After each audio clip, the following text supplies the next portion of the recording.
सध्या वादात सापडलेली राधेमा गुप्तपणे औरंगाबादमध्ये दाखल झाली। औरंगाबादच्या हॉटेल मिडॉसमध्ये राधेमाची पोलिसांनी चौकशी केली आहे। राधेमाच्या विरोधात लुकआउट नोटीस जारी करण्यात आली आहे, त्यामुळे तिच्या हालचालींवर पोलीस लक्ष ठेवून आहेत। राधेमा औरंगाबादहून नांदेडला रवाना होणार असल्याचं बोललं जात आहे, मात्र सध्या हॉटेलमध्ये ती लपून बसलेली आहे। याच संदर्भात आमचे प्रतिनिधी विशाल करोळे यांनी घेतलेला हा आढावा।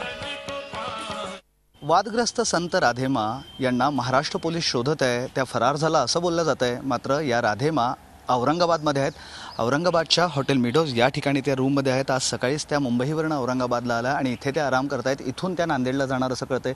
खरं तर राधेमावर अनेक आरोप होतोय, त्यांच्यावर छळ केला, मारहाण केली, फसवणूक केली असेही आरोप होत आहेत। त्याचबरोबर त्यांचा एक नाचतानाचा व्हिडिओसुद्धा व्हायरल झालेला आहे। या सर्व परिस्थितीत राधेमा खरं संत आहे का असा प्रश्न विचारला जातोय।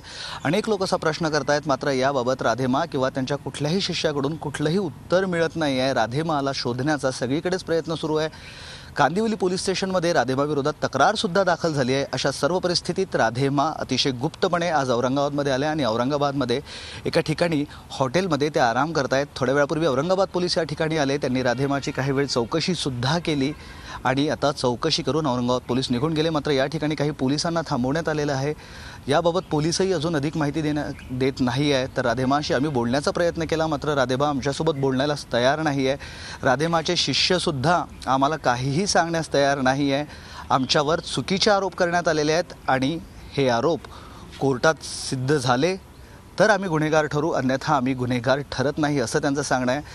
पोलीस आता चौकशी करून निघून गेलेले आहे, मात्र राधेमांना अटक होणार का, राधेमांना ताब्यात घेणार का याचं कुठलंही उत्तर सध्या पोलीस द्यायला तयार नाही। व्हिडिओ जर्नलिस्ट मोहम्मद तौकीबसह मी Vishal Karole, Zee media, Aurangabad. Zee 24 तास रहा एक पाऊल पुढे।